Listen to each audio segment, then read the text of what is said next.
Hey everybody, it's CW Source. I heard there's a farmer that wants a wife, and I happen to be sitting here with the farmer looking for a wife. Yeah. How you doing, Matt? I'm doing good. Pleasure. You are 1 in a million. You got a really good opportunity. I right? did. A crazy opportunity. Never thought that agriculture would lead to Hollywood, but it looks like it Wife led right there. hunting. Yeah, that too. So How did that happen? How did it come You know, about? I got a call from a casting agent one day, and pretty much while I was planting corn, basically said, we're doing a new TV show. We want to put a spin on a Bachelor type show, and we're looking for farmers, eligible farmers. And pretty much thought it was a big joke, but it got pretty serious quick when they flew me You out almost hung here. up the phone, Yeah, right? well, I actually called a few of my friends, said, nice one, good job, buddy. I'm not biting, you know. But What? So how did they get your face?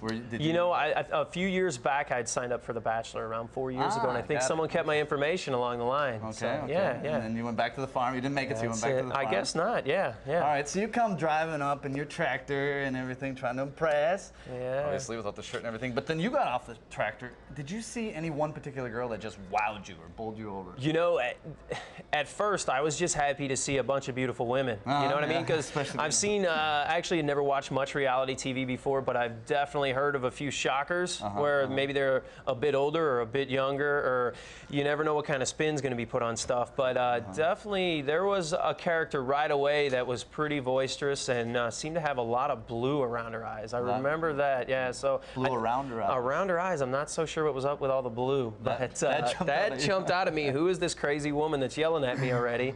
And she's got a lot of blue around her eyes. I think you'll be able to see who that is. All right, yeah. all right, we'll get it. Yeah. We'll get it.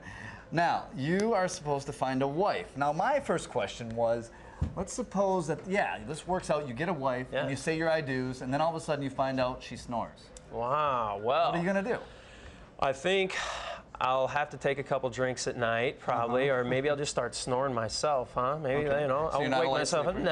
No, not a light sleeper, but it's not a deal breaker, we'll put it that way. I'm sure there's going to be some things that I'll have to work around. I'm not perfect either, so. Yeah, not sure what my inconsistencies are just yet, but I sleep through it, but I'm sure she'll have to put up with some stuff, too, so I'll take it, I'll take it. All right. He's a good, flexible guy. Yeah. We like that.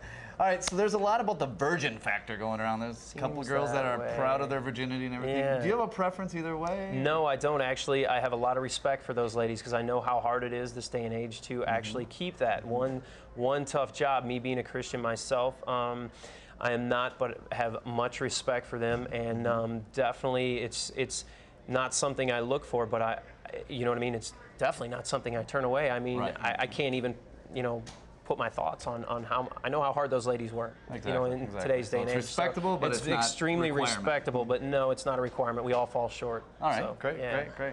I heard a phrase being thrown around by you: "walking tall in cotton." Walking in tall cotton. Come on, get it right. I'm sorry, I didn't get it right. I'm sorry, I couldn't understand.